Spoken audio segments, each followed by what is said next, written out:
Hey, everybody, it's Eddie from Tokyo. This is your cryptocurrency update from Japan. And even if you don't own XRP, you might want to hang around for my video because I was asked in a direct message on Twitter today, hey, Eddie, do you still believe in XRP? And I want to use this video to let you know exactly what I'm thinking. Look at the far left here. Do you see this small little 2.5% that has innovators? Consider yourself part of this group if you're watching this video. And these innovators are just starting to knock on the door of the early adopters. This early adoption phase is very interesting.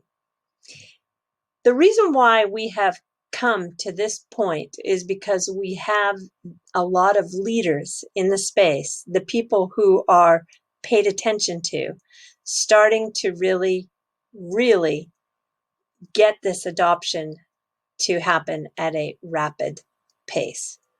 Just in the last 72 hours, we learned that the largest bank in Singapore is going to custody and trade Bitcoin, XRP, Ethereum, Bitcoin Cash, and they're targeting the institutional investor. For XRP, the institutional investor is really key to getting over that on-demand liquidity hurdle. PayPal is going to on-ramp into crypto now. And in the last 24 hours, Fidelity announced that they are going to bring their crypto services, launching this new office in Singapore. This is all in the last 72 hours. So the big question, I know everybody who's holding XRP, is how long does the phase take to get from innovators and through this early adopter to the early majority? This is a theory that was developed by Everett Rogers. He was a professor, and he published this curve back in 1962. It originates from his diffusion on innovations work. And this next phase that we're getting into is the second fastest phase, where individuals who adopt innovation start to rapidly increase. I want you to listen to just this short portion here. Of diffusion as time goes on. We also see in this S-curve, or in any one of these S-curves, the first individuals to adopt, who we often call innovators, in this left-hand tail of the curve, when they adopt, the curve does not begin to steepen very quickly. In fact, an inflection point occurs about here, at which the rate of increase in the diffusion curve begins to increase.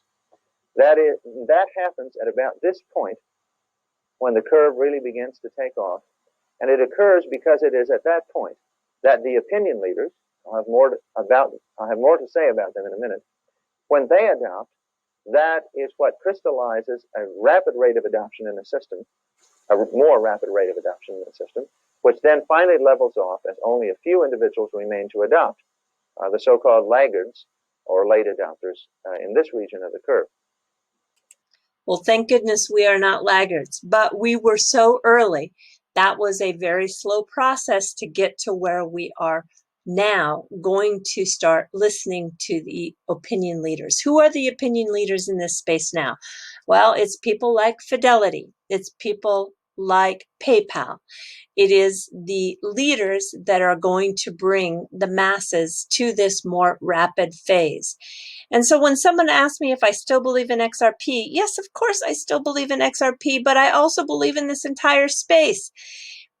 Remember, the business model that Ripple has created has never been done before. It's not following a cookie cutter success. Rather, it's been trailblazing on its own, cutting a path through a very dense and hard to navigate forest. If you have looked at all those people who played in their sandbox and also tested their technology, many of them have gone off and created their own version. Yeah, copycats, all of them. But the copycat model means that Ripple has created something that works.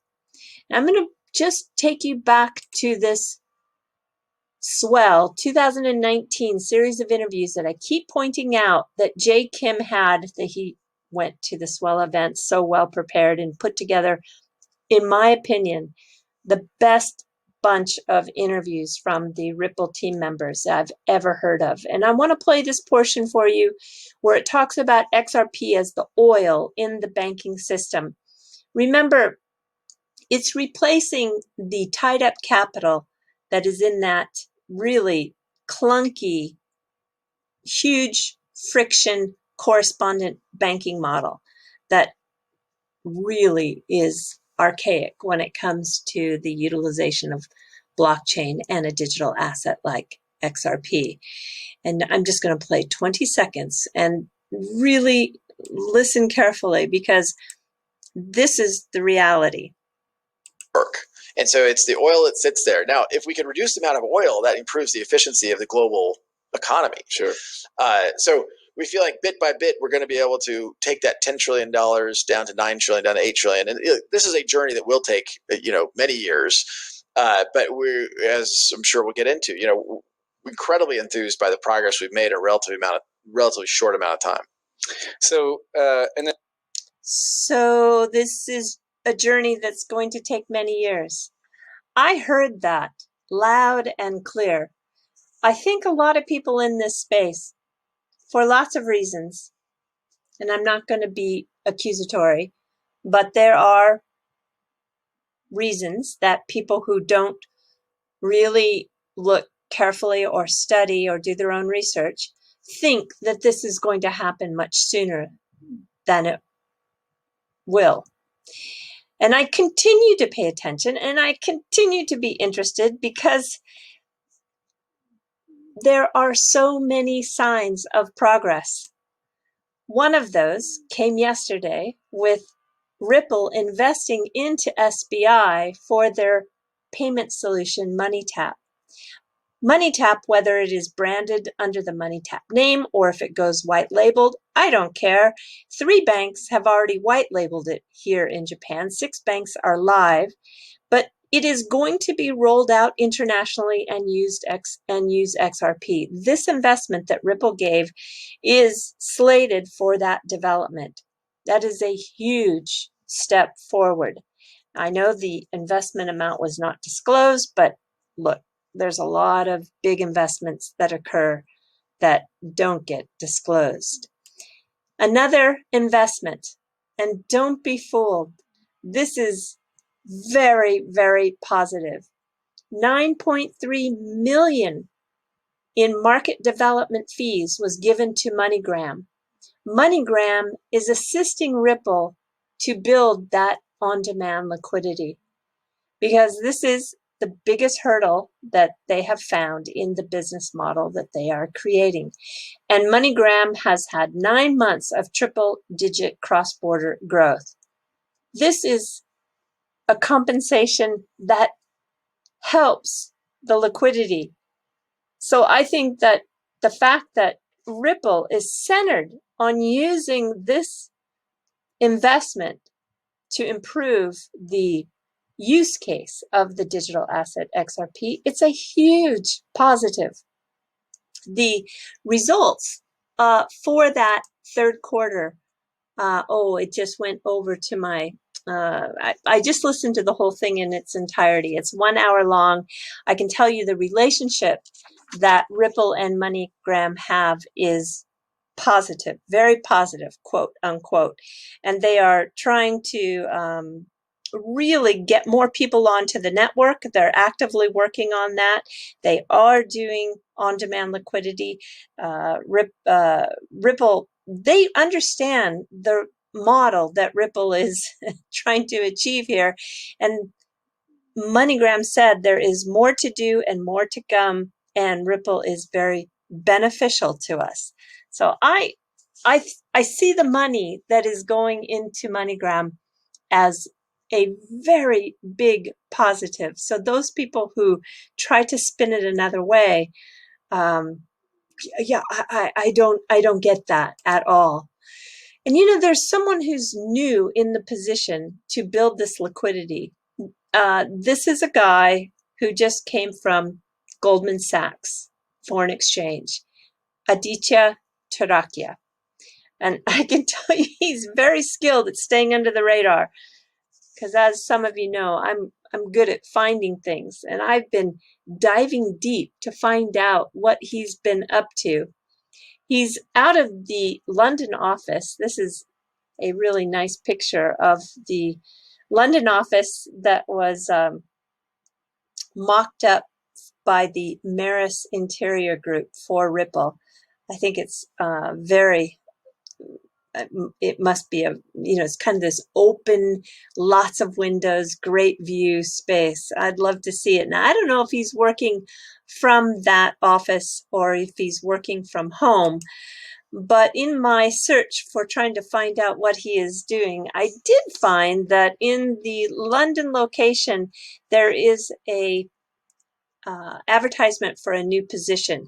And this is, wow, I don't know. Managing Director, RippleNet Europe. Is he adding somebody underneath him as a report, or is this a replacement of somebody? My first thought was, oh no, I hope Jeremy Light didn't leave. So I went and I checked his LinkedIn really quick, and no, there's no changes. And also in kind of to make sure, I found that just on the September 24th, he did appear in a two-person panel discussion and talked at great length about XRP.